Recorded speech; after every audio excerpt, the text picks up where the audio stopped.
In this part, we'll talk about the destruction of the ground.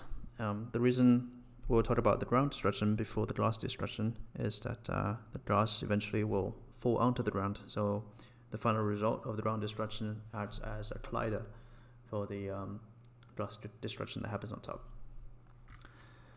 This is the final result that we're going to get. Let me just play it.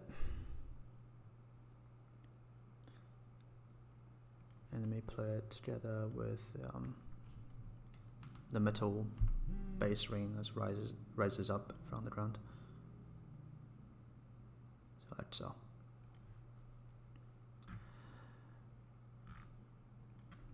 Okay. So the metal geometry does serve as a collider to push these debris upward. Basically, the workflow is to take the grid, fracture it, then run the simulation to just do the pushing. Then this is ready for export through vertex animation. Alright, let's go to the top. Let's see, how do we do this? We start with a simple grid. I do want to make it reasonably thin so that the debris pieces that will be generated will look realistic. The center script just make sure that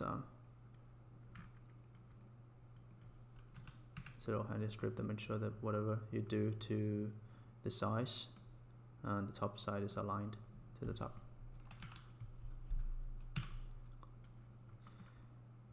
Now we transform it. I think I moved it slightly into a better position. Then what I want to do is to fracture this thing using the Rbd material fracture. The Rbd material fracture takes, it can generate its own scattered points and use those to create a Voronoi fracture, but you can also feed in your custom points, which like in this case are fitting from this side. So that's what we're going to do, and let's see how we can generate those points in the way we want.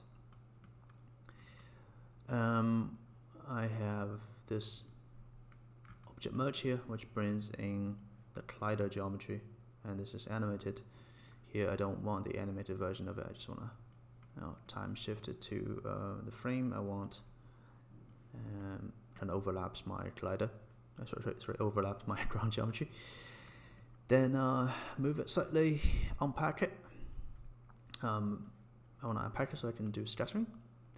So I basically have two branches of scattering here. One is like this, and the other one is more spread out. So as you can see, this one will be responsible for creating more smaller pieces, and this one will creating like bigger chunks in a more spread out area.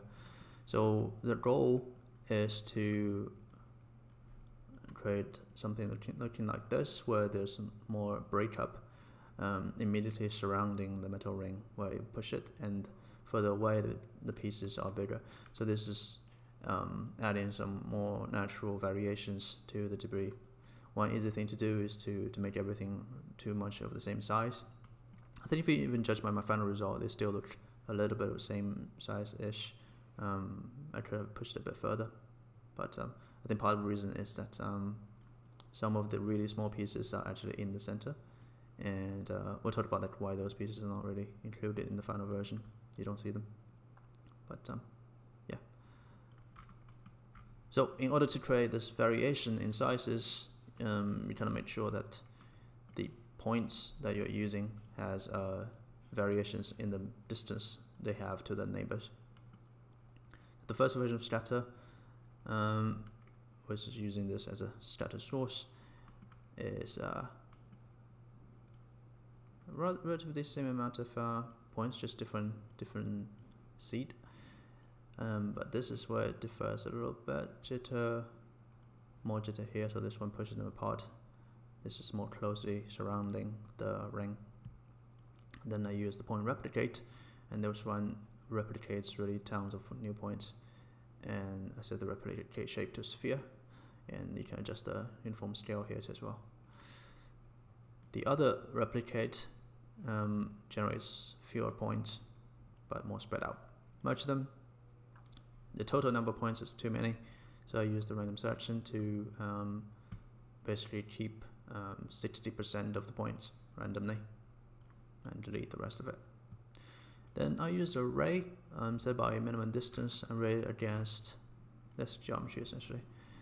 Currently the points are everywhere. I wanted to stick to the surface, like so. Then I can feed it into Rbd material fracture. This might take a little bit to cook, hopefully not too long. So, while it's cooking, I will talk about what happens after the material fracture is down. I did a little bit of cleanup to measure the surface area of individual primitives, and I deleted like those tiny surface faces for like safety essentially. When the geometry has sort of degenerative surfaces, that might make the import into the game engine a bit buggy sometimes. So it's good to do cleanup. There are multiple different ways to do cleanup. This is just one of the ways. But let's get back to here.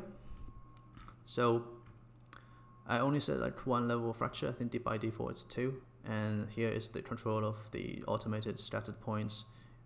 Through this node, I just set that to 0 and I turn down input points. When you turn on input points, you can use the points from the 4th input as the tooltip suggests. So that's how I get my points. The rest of it is pretty much default value. I did add the detail, so the edge detail will allow you to get this kind of thing. So it's not a straight, like clean cut between different cells. It has a little bit of wiggliness and details inside of it. You can adjust the noise height and the detail size accordingly to balance the performance and the look you want. Sometimes I do a explode view just to take a look at if the sizes meet my expectation.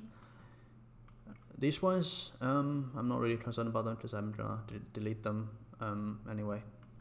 I don't really want to bring in like a square geometry. I don't need that. I just need the sort of the center, as you saw earlier. Did a measure. This is just default value of measure on the primitive and area per element. So individual faces get measured. Then I just deleted all these tiny ones. So if I show the ones I deleted, it pretty much looks like this. Don't need those. It does create some holes in the geometry. Depends on what you want to do. So in this case, I don't really care that much about tiny holes. I do want to just get rid of the additional faces I don't want to. Then cast it. The other thing I cached is the ground constraint geometry. I cached it because I don't want to recruit this node every time. So this will help us build a simple constraint for the Rbd simulation later. Now I do want to put a UV on this. So no UV, UV. Rbd config. So if you look at this point, have tons of points. It's basically the unpacked version of it. Rbd config will help you pack your geometry into fewer pieces. So here it's still 4,000 pieces. It's quite a lot. We're going to be using vertex animation to export this because when your Rbd pieces are in the hundreds and thousands, using skeletal mesh animation, it's not ideal anymore. So vertex animation can handle way more piece count like this to get the detail, the juicy detail you wanted. Pretty much just default setting here. As I mentioned, it sets the basic attribute that's needed and pack the geometry. Then do Rbd constraint property node after that. So what this does is to assign the constraint property to the constraint geometry, and the constraint acts as sort of the bound between different pieces, so that they might be grouped together, they might act as a spring or something like that. So here we just use the default group version, and the strength is actually quite weak. The propagation iteration that I changed here is basically when you try to break something and how far does the impact spread, and that's the propagation iteration. The higher it goes in a single frame, essentially the impact spreads further, so things break more easily. Then we'll go to the Rbd Solver. Let's see. Then solve on creation frame. Added the ground plane.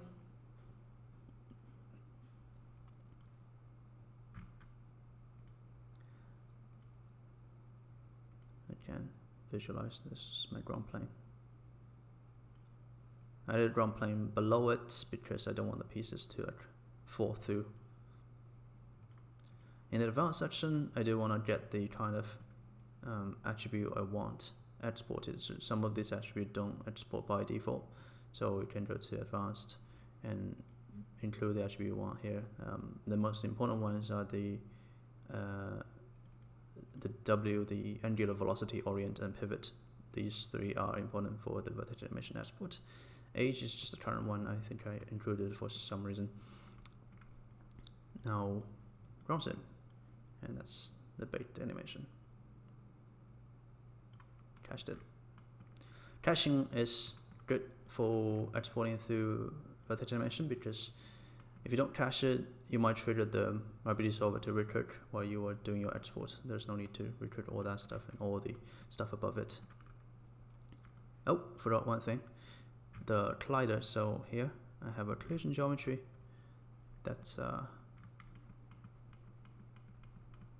for an important part, the thing that's driving the destruction is this thing. So this geometry is animated, and I did the Rbd config just like the other branch. So it's ready to go, and it pipes into the fourth input of this solver, the collision geometry. By the way, if you double click inside of this, this is sort of the dive target, what we call it, is the place where you can further modify your simulation. But in this case, I didn't do any further modification. But yeah, we can turn on the visualizer and see it go. It's a little bit slow here, because there are tons of pieces and the collision is has an interesting shape. So you do see that it's passing through some of the smaller pieces. That's okay, because it's happening so fast that we don't really see it. The other thing I wanted to do initially was to actually have it push the smaller pieces up, but visually that was not that's not exactly what I was looking for at the end, because the smaller pieces ended up just covering my metal base completely, so it's you can't really see the base anymore. All the details are just covered in like tiny debris. So I would rather just let it pass through than do the covering part of it. Okay.